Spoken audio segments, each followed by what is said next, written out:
Oke, kita lanjut lagi.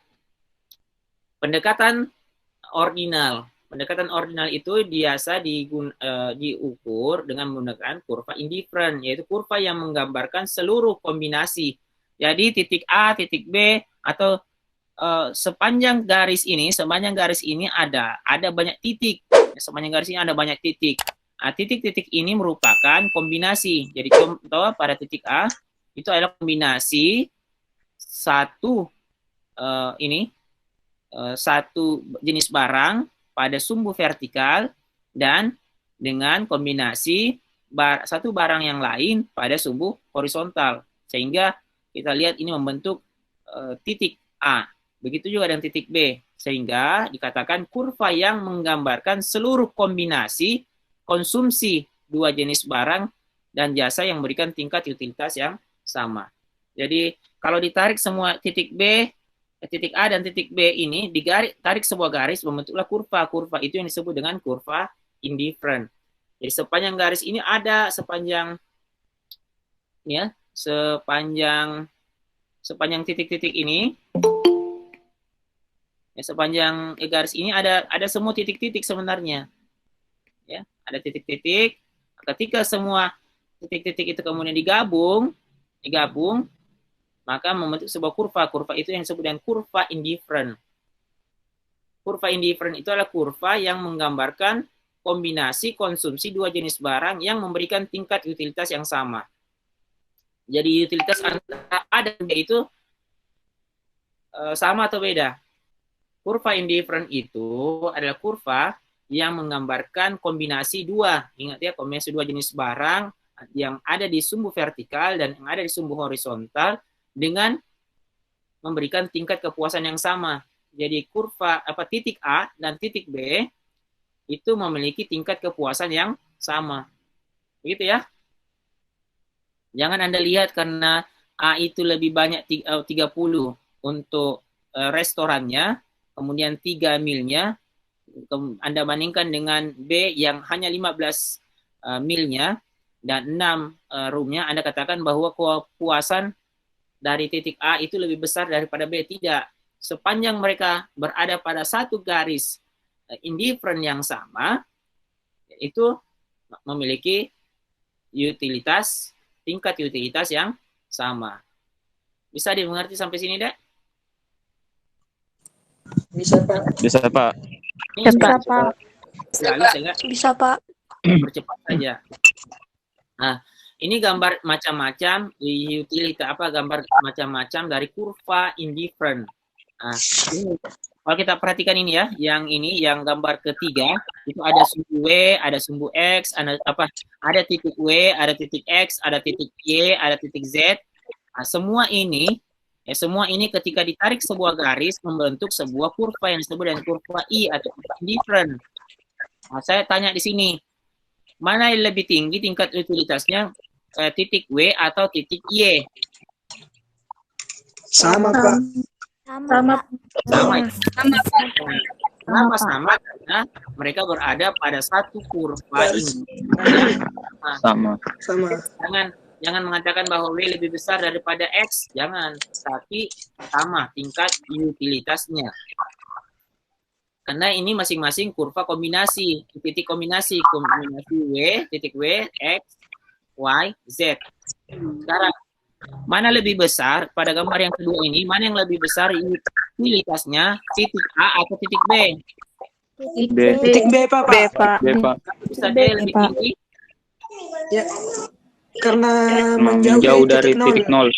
Ya, karena dia berada jauh dari titik nol.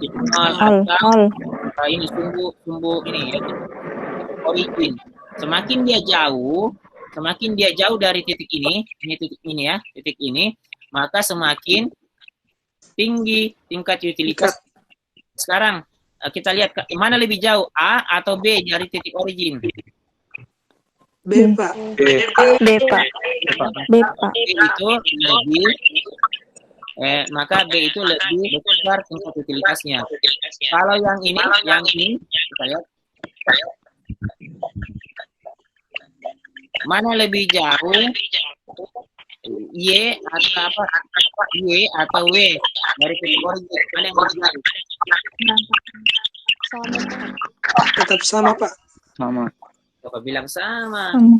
Lebih jauh itu. W, Pak. Lebih jauh, W. Iya. Karena W lebih jauh daripada Y, mana lebih besar ini tingkat kepuasannya? Sama, Pak. Kenapa sama? Karena masih segaris, Pak. Ya, betul. Meskipun dia jauh titiknya, tapi masih berada pada satu garis. Kurva indifferent yang sama. Nah, sekarang, ini ada kurva indifferent 1 dan 2 yang saling berpotongan. Ingat ya, dalam secara konsep, kurva indifferent itu tidak bisa berpotongan. Tidak bisa saling berpotongan.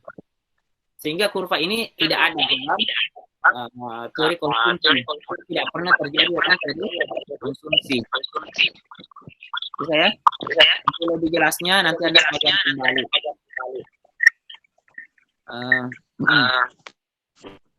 Kita lanjut. Nah, sekarang kita masuk ini contoh. Di dalam contoh ini ya ada 3 kurva indifferent 1, 2 dan 3. Semakin jauh dari titik origin itu angkanya semakin besar. Dicontohkan di sini ya, 1 kurva 3, 2 dan 1 semakin dekat. Di sini ada kombinasi titik, yaitu titik A, B, C dan D. Kalau di gambar itu kita lihat C itu ada di kurva indifferent 1, B dan A itu ada di indifferent 2, kemudian D ada di indifferent 3. Sekarang, mana lebih besar tingkat utilitasnya, B atau C? Kurva indifferent D, Pak. Nah, yang ini antara titik B atau C? B atau C? B. B, Pak. B, Pak. B, Pak. B, Pak. Kenapa bisa B? Karena lebih jauh dari titik nol, Pak, garis indifference-nya. Ya, berarti B lebih besar daripada C. Sekarang, kalau antara B dengan A, B dengan A? Sama, Pak. Sama. Sama, Pak. Sama, Pak. Berada pada garis indifferent yang Berada sama. pada garis indifferent yang sama. Dan kalau D? Kalau D? D dan A. Lebih besar dari Lebih besar dari A. Ya.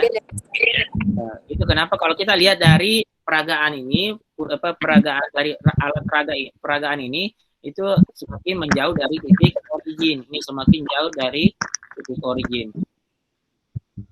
Sekarang kita lihat, kalau kita lihat dari total utilitas ini ya, ada angkanya, D itu ternyata memberikan utilitas yang paling total utility yang paling besar di antara semua garis indifference. Titik kombinasi dari semua titik kombinasi. Ini titik kombinasi deh, A, B, C, D ini titik kombinasi. Oh iya, titik kombinasi. Ya.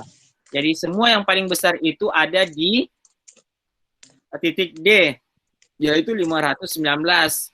A dan B itu sama, 450. C itu 391, lebih kecil daripada yang lain. Ini ya.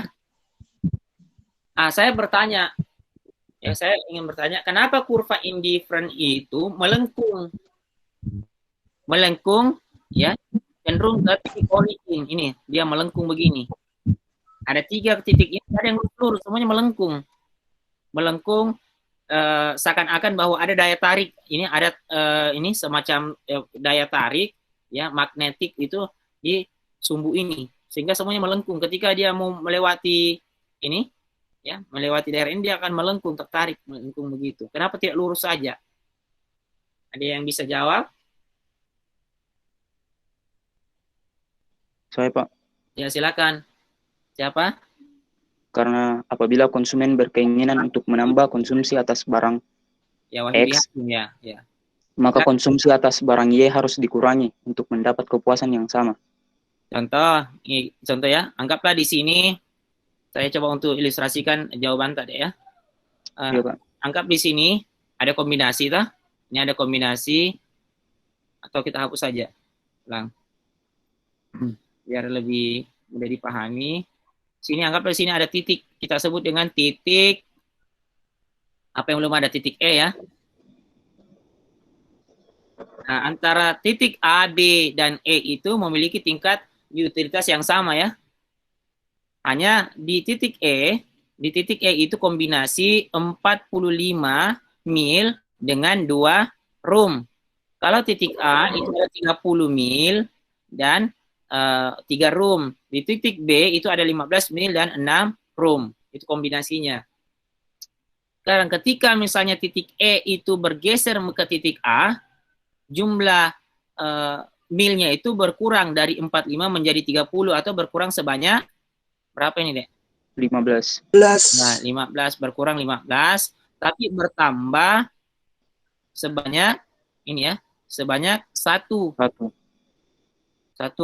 Salah ya, bukan ini. Sorry. Yang ini. Ini bertambah sebesar 1. Ini ya. Sebesar 1. Nah, sekarang tapi kenapa dia malah melengkung? Yang berkurang kan ini ya.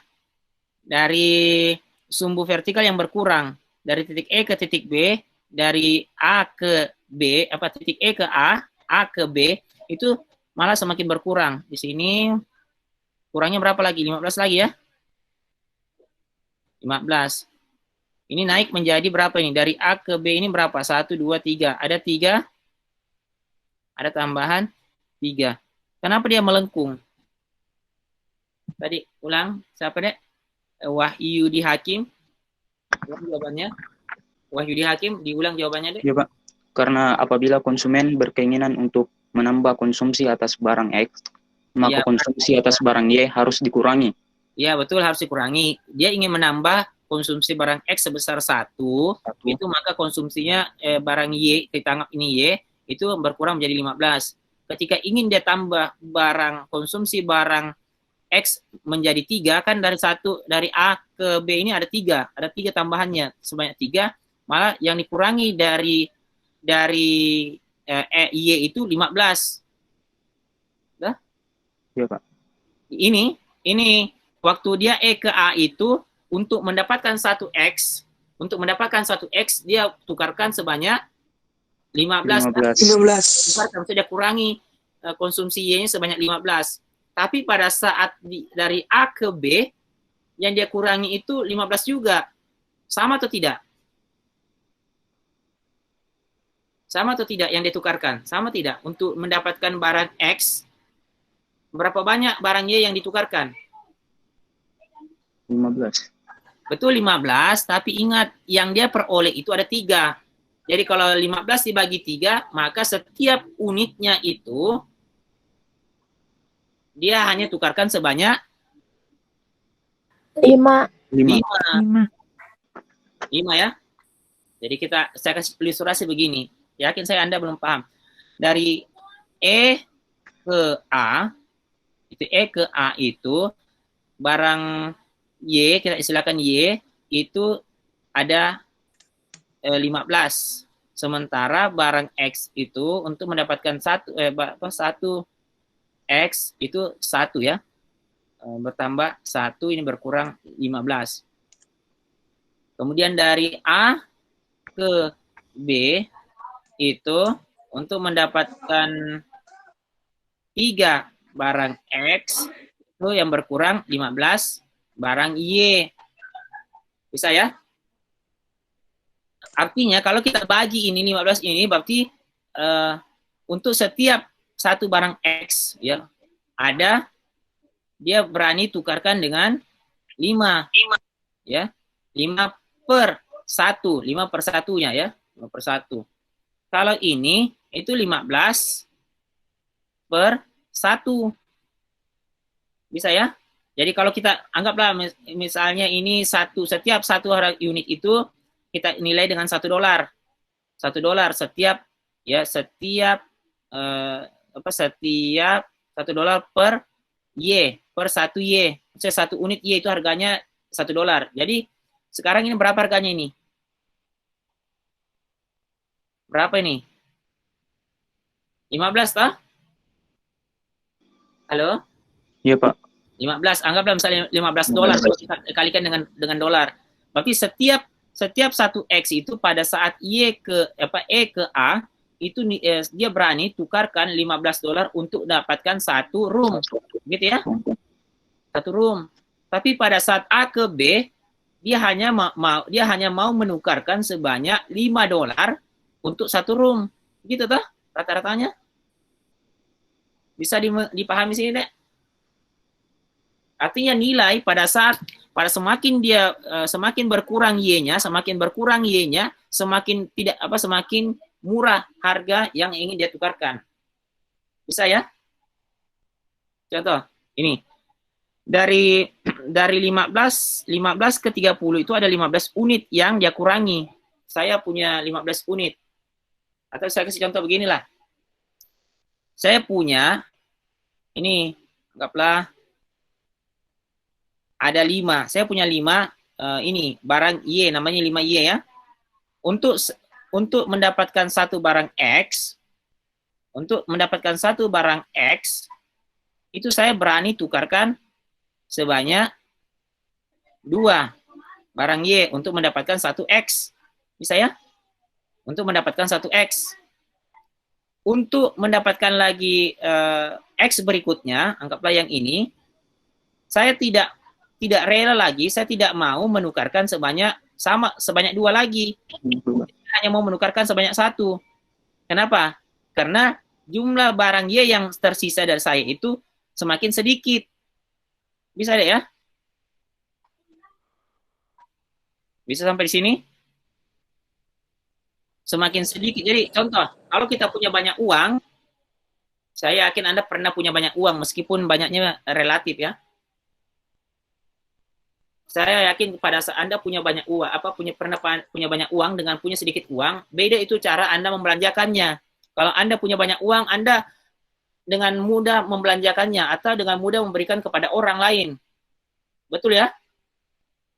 Tapi ketika Anda memiliki sedikit uang, Anda sudah mulai memberikan, kalaupun Anda ingin memberikan, nilainya tidak sebesar pada saat Anda memiliki banyak uang. Begitu ya? Iya, Pak. Iya, Pak. Iya, jadi pada saat Anda memiliki banyak barang, punya banyak barang, maka barang tersebut itu dengan kita rela untuk menukarkan dengan jumlah yang lebih banyak untuk mendapatkan barang yang lain. Tapi pada saat jumlahnya sudah semakin sedikit, kesediaan kita untuk menukarkan dalam jumlah yang lebih besar atau sama dengan yang pada saat banyak itu semakin berkurang. Begitu ya? Contoh pada saat laki-laki misalnya punya rokok, dia baru beli rokok satu bungkus rokok itu isinya berapa, Wahyu? Berapa, Wahyu? Kurang tahu, Pak. Kurang tahu. Oh, bukan perokok ya? Asbi Syahbili laki-laki ya? Iya, Pak. Rokok itu dalam satu bungkusnya berapa isinya, Dek? Saya juga nggak tahu, Pak. Nggak tahu, anggaplah 16 ya. 16. Pada saat Anda baru membeli, Anda baru buka, ada teman Anda meminta, 16, Pak. Anda dengan senang hati, bahkan mungkin Anda yang tawarkan kepada teman-teman Anda, mau merokok, begitu ya. Pada saat Anda membelinya satu bungkus, pada saat Anda pergi membelinya dengan eceran, mungkin tiga ini, hanya 3 batang, Anda sudah simpan satu di telinga, gitu ya. Anda pegang satu di tangan, yang satunya Anda simpan di mana? Anda sembunyi, gitu ya. Pada saat teman Anda minta, ya Anda kasih yang di telinga, atau Anda kasih yang di tangan. Kenapa Anda sembunyi? Karena Anda sudah tidak rela untuk kehilangan unit terakhir dari rokok tersebut. Bisa ya? Iya, Pak. Nah, sekarang kenapa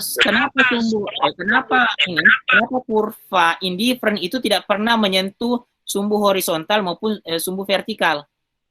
Coba pada saat dia mau menyentuh mendekati sumbu horizontal, dia kemudian mulai melengkung, mulai dia agak menjauh, tidak pernah menyentuh sumbu vertikal maupun sumbu horizontal. Itulah yang disebut dengan asimtot. Nah, semua ini terjadi. Contoh yang saya kasih contoh rokok tadi, kalau dia tinggal satu rokoknya pasti disembunyi, gitu ya, disembunyi. Karena unit terakhir itu kita tidak ingin kehilangan unit terakhir. Nah, itu yang disebut dengan berlakunya hukum yang disebut dengan diminishing marginal utility ini. Ini karena berlakunya diminishing marginal utility sehingga semakin ke bawah, perhatikan ini, coba lihat, semakin ke bawah, ya, semakin ke bawah berarti semakin kurang jumlah ini unit dari Y, anggaplah ini sumbu Y, ini barang Y ya, 25 menjadi 15, semakin dia ke bawah semakin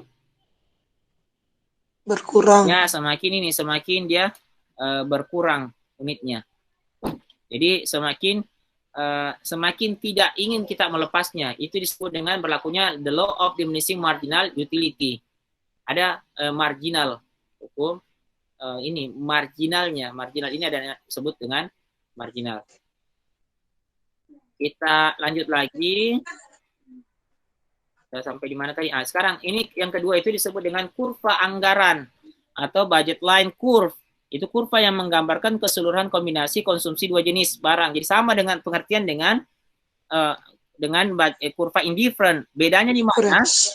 Bedanya hanya di sini, yaitu membutuhkan biaya yang sama. Kurva yang menggambarkan keseluruhan kombinasi konsumsi dua jenis barang dan jasa, bedanya di sini, membutuhkan biaya yang sama. Kalau yang tadi indifferent memberikan tingkat utilitas yang sama. Sehingga kurva itu dia lurus, tidak seperti tadi melengkung ya. Kalau yang kurva tadi itu melengkung seperti ini, Ya. Kalau ini dia lurus. Kalau ini kurva indifferent seperti ini bentuknya, melengkung. Kalau dia ini lurus. Ini disebut dengan kurva budget line.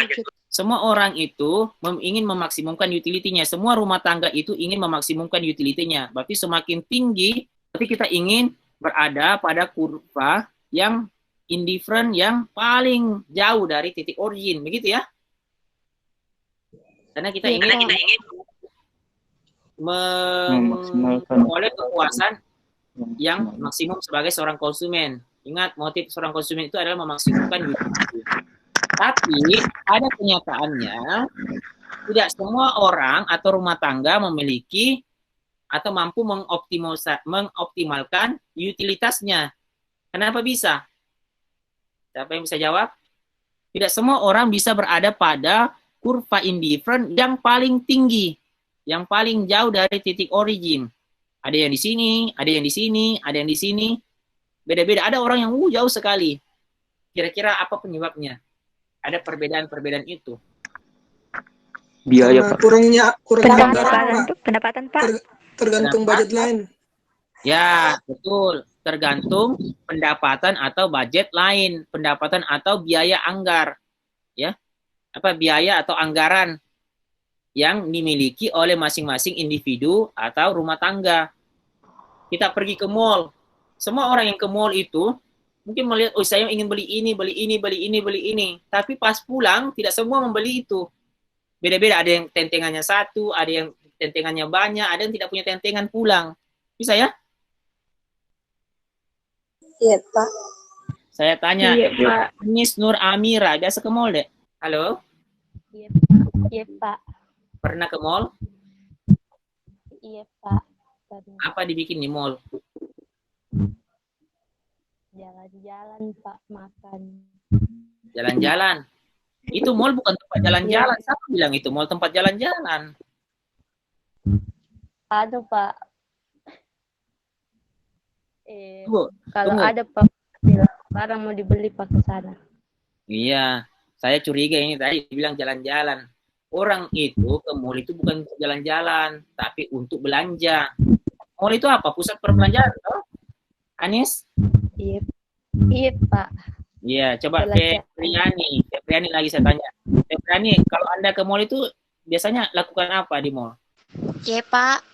Kalau Anda ke mall itu biasa melakukan apa di mall? Apa yang Anda lakukan ke mall? Atau tujuan Anda ke mall itu apa? Nonton. Nonton. Selain nonton apa? Jalan-jalan juga, Pak. Jalan-jalan. Saya Astaga. heran itu ya, kenapa mall itu tempat jalan-jalan, padahal mall itu kan tempat belanja, pusat perbelanjaan, mall. Tapi dalam dunia kenyataannya banyak orang pergi ke mall itu untuk jalan-jalan. Pertanyaan sekarang, orang yang motifnya ke mall itu jalan-jalan itu kira-kira kenapa? Ada yang bisa jawab? Irfan, kenapa kira-kira orang itu ke mall itu masih mengatakan jalan-jalan? Kalau mau belanja di mana? Pergi ke Sentral, mau pergi ke Butung, ya? Mungkin karena ramainya Pak dan banyak juga permainan di dalam di mall. Iya, kalau bermain apa di mall yang gratis? Adakah bermain di mall gratis? Tidak ada, Pak. Nah, ada tuh nonton saja bayar. Kalau masuk di bioskop itu malah tidak bisa bawa makanan dari luar, begitu ya? Iya Pak. Iya. Pertanyaan sekarang, kenapa mall itu berubah dari pusat perbelanjaan menjadi pusat jalan-jalan? Mau ke apa di mall? Mau pergi cuci mata. Ini yang cowok-cowok ini cuci mata. Itu terjadi kenapa pusat mall sebagai pusat perbelanjaan bergeser menjadi pusat tempat jalan-jalan bagi sekelompok orang. Karena tidak ada orang dilarang masuk ke mall.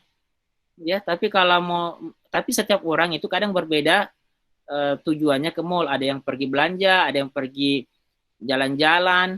Itu tidak lain dari ini tadi, kurva ini, budget line, kemampuan, ya, pendapatan atau kemampuan belanja setiap individu atau rumah tangga itu berbeda-beda, bisa ya, sehingga tidak semua utilitas ya bisa dimaksimumkan. Kenapa? Karena setiap individu memiliki budget constraint yang berbeda-beda.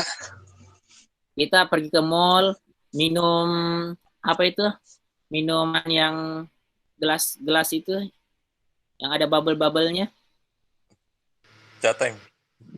Boba, Pak. Ya, boba. Kalau di mall itu berapa harganya boba? 10.000. 20-an, Pak.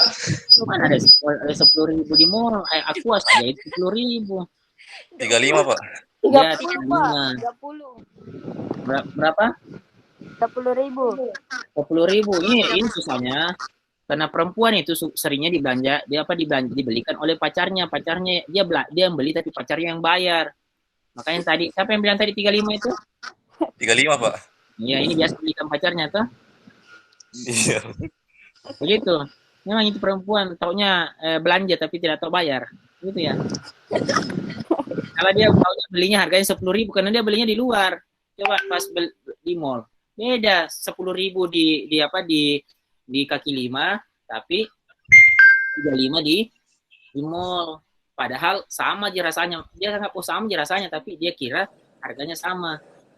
Hati-hati laki-laki kalau pergi jalan-jalan di mall dengan pacar, biasa tidak tahu harga.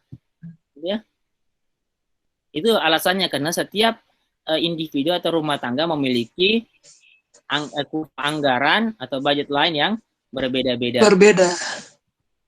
Anggap kita ini, saya kasih contoh, ada ini ada 3 kurva indifferent ya. Di sini ada 3 kurva indifferent. Ini 1, ini 2, ini 3. Dari kurva indifferent ini,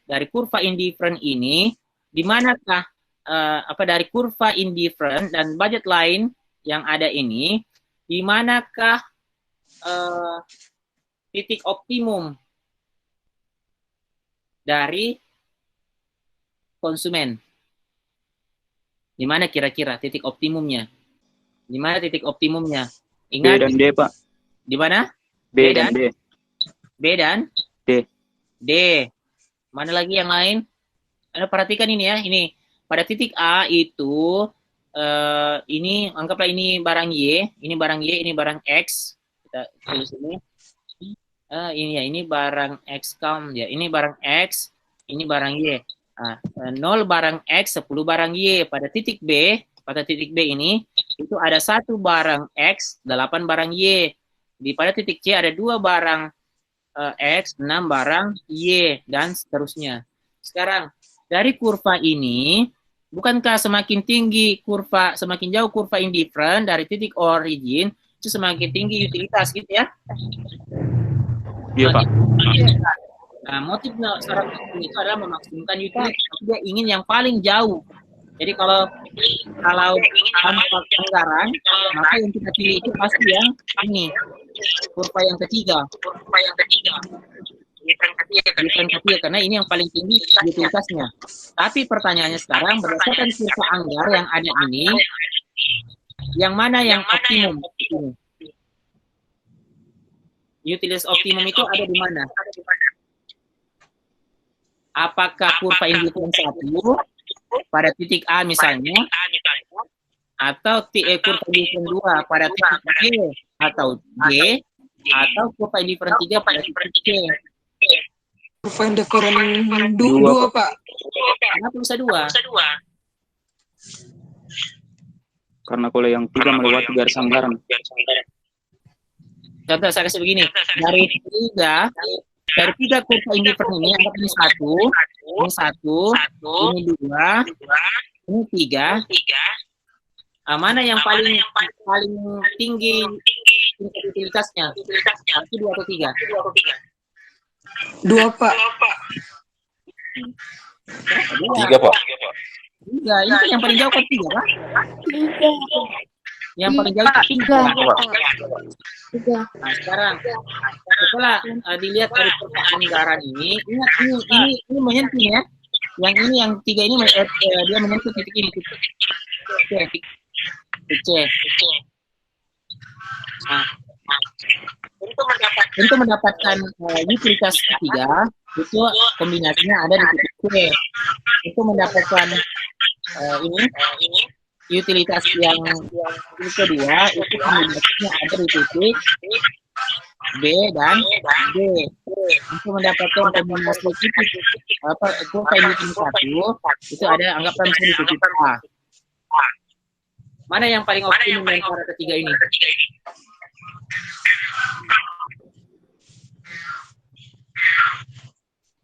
Kita sudah sepakat bahwa utilitas yang paling tinggi itu ada di 3, indifferent 3.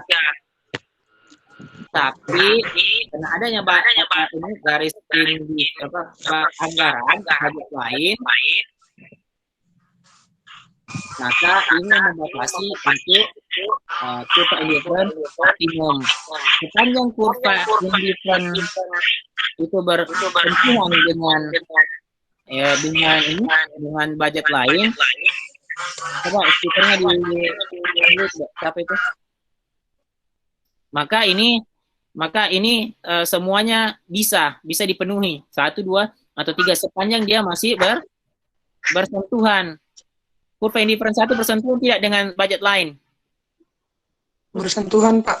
Yang 2 bersentuhan atau tidak? Bersentuhan, Pak. Yang 3 bersentuhan atau tidak?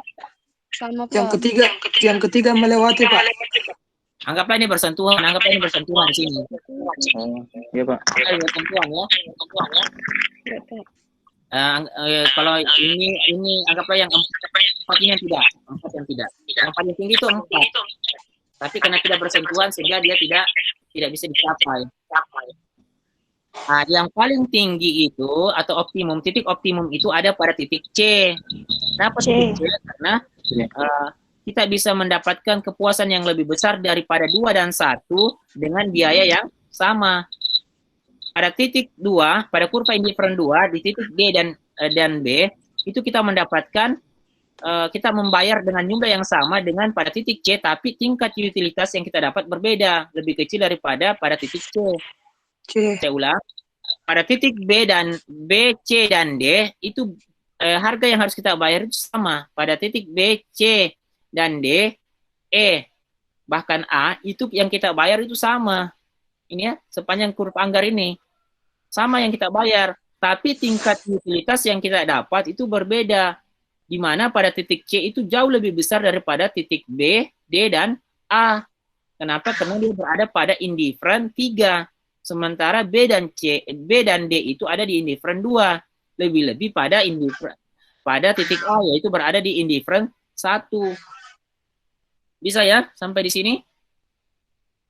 Ya, Pak. Nah, kita Iya, lihat, Pak. ini. Ini contohnya memaksimumkan utilitas.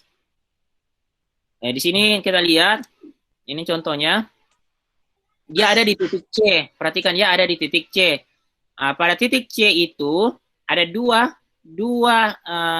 calms dan 6 potato. Ya, ada sih di dalam contoh ini ada 6 potato dan paling tinggi utilitasnya di antara semua. Kalau di kombinasi A itu hanya 56, B itu 68, D itu 67, E itu 55, F itu 36. Yang paling tinggi yaitu C toh, yaitu sebesar 72. Kombinasi antara 2 calm dengan 6 potato. Kalau dikasih gambar itu ya ini, titik ini. 6 ini potato, kemudian 2 calm tadi. 6 potato dan 2 calm. Ini yang paling tinggi. Bisa tangkap deh ya? Halo? Tangkap? Bisa, Pak. Iya, Pak. Besar. Nah, ini rumusnya. Memaksimumkan utility itu sama dengan marginal utility barang X dibagi dengan PX sama dengan marginal utility barang Y dibagi dengan harga barang Y. Ini. Dia harus sama. MU X, ya, PX harus sama dengan MU Y, PY. Kita lihat mana yang sama.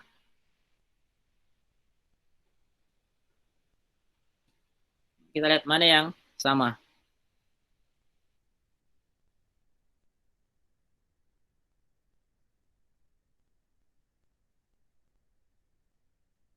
Ini ya. Nah, sekarang kita lihat ini. Mana yang sama di sini?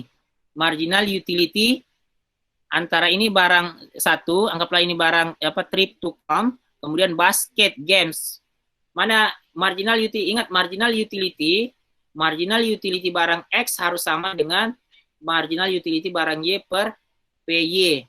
Mana yang sama di sini? Marginal utility yang mana, Dek? Kan dia tadi mengatakan bahwa di sini rumusnya mengatakan bahwa MU X per PX itu harus sama dengan MU Y per PY. Marginal utility barang X per PX itu harus sama dengan MU barang Y per harga barang Y untuk bisa maksimum. Nah, sekarang yang mana di sini? Di antara semua nilai-nilai yang mana itu yang harus sama? Kita perhatikan ya, MU per PX yang mana itu? MU, ini MU. Bukan ya? Karena bukan per PX. PX, mana ini P? Bukan. P saja itu. Dia harus MU per PX. Mana itu? Ini. MU per P. Ini ya. Nah, ini anggaplah misalnya ini adalah X. Ini barang X. Ini barang Y. Nah, jadi MU X per P harus sama dengan MU Y per PY. Yang mana samanya? 2.0. 2.0, Pak. 2.0, Pak. 2.0. Nah, 2.0 yang sama. Nah, kalau kita lihat itu berapa? Kita lihat ini. Berarti 3 kombinasi antara 3 trip dengan 2 basket. Bisa ya? Ini katakan optimum. Harus sama.